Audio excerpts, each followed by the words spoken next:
കാര്യങ്ങളെല്ലാം UDF തീരുമാനിക്കും. അതാത് ജില്ലകളിലെ UDF നേതൃത്വം തീരുമാനിക്കും. അതിനുള്ള മാനദണ്ഡം UDF സംസ്ഥാന നേതൃത്വം കൊടുക്കും. കോൺഗ്രസിനകത്ത് തീരുമാനിക്കുന്നത് KPCC എല്ലാ പ്രാവശ്യവും കൃത്യമായ മാനദണ്ഡങ്ങൾ, അത് അടുത്ത ദിവസം തന്നെ എല്ലാ മാനദണ്ഡങ്ങളും എങ്ങനെയാണ് തെരഞ്ഞെടുപ്പിൽ ഒരു പ്രസിഡന്റിനെയും മേയറെയും ചെയർമാനെയൊക്കെ തീരുമാനിക്കുന്നതെന്നുള്ളതിൻ്റെ കൃത്യമായ മാനദണ്ഡം അയക്കും. ആ മാനദണ്ഡം അനുസരിച്ച് KPCCയും ജില്ലാ കോൺഗ്രസ് കമ്മിറ്റികളും നിർദ്ദേശിക്കുന്ന നിരീക്ഷകരുടെ സാന്നിധ്യത്തിൽ ആ നടപടിക്രമം പൂർത്തിയാക്കിയ ഒരാളെ ചെയ്യും. അല്ലാതെ സോഷ്യൽ മീഡിയയിലല്ല ഇത് തീരുമാനിക്കുന്നത്. ഈ കോട്ടയം ജില്ലയിലൊക്കെ വലിയ വിജയം നേടിയിരിക്കുകയാണ്. കഴിഞ്ഞ തവണ കേരള കോൺഗ്രസ് പോയതുകൊണ്ട് ഒരു നഷ്ടമുണ്ടായി എന്നൊക്കെയാണ് പറഞ്ഞിരുന്നത്. കേരള കോൺഗ്രസ് എമ്മിനെ ഇനി മുന്നണിയിലേക്ക് ക്ഷണിക്കുമോ?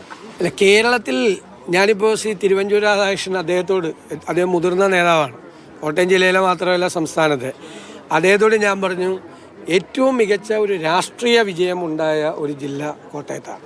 ഞാൻ കോട്ടയത്തെ ജനങ്ങളോട് പ്രത്യേകമായ നന്ദി പറയുന്നു. പിന്നെ UDFൽ ആരുമായിട്ടിപ്പോൾ നമ്മൾ ചർച്ചയൊന്നും നടക്കുന്നില്ല. ഞാൻ ഒരു കാര്യം പറയാം, UDFൻ്റെ അടിത്തറ അടുത്ത തെരഞ്ഞെടുപ്പാകുമ്പോൾ ഒന്നും കൂടി വിപുലീകരിക്കും. നിങ്ങളോട് ഞാൻ നേരത്തെ പറഞ്ഞിരുന്നു, UDF എന്ന് പറഞ്ഞാൽ കുറേ രാഷ്ട്രീയ പാർട്ടികളുടെ ഒരു മുന്നണി മാത്രമല്ല. നിങ്ങളങ്ങനെ കാണരുത്. UDFനെ നിങ്ങളങ്ങനെ കണ്ടതുകൊണ്ടാണ് പലരും അതിനെ ചെറുതായി കണ്ടത്. അതിൻ്റെ അപ്പുറത്തുള്ള ഒരു വലിയ പൊളിറ്റിക്കൽ പ്ലാറ്റ്ഫോമാണ്. മുന്നണി രാഷ്ട്രീയത്തിന് പുതിയ മാനങ്ങൾ നൽകുന്ന ഒരു പുതിയ പൊളിറ്റിക്കൽ ബ്രോഡറായിട്ടുള്ള വളരെ വിപുലമായ ഒരു പൊളിറ്റിക്കൽ പ്ലാറ്റ്ഫോമും കൂടിയായി UDF മാറുകയാണ്. അപ്പോഴാണ് 2-2 4 പലപ്പോഴും കണക്ക് കൂട്ടുമ്പോൾ.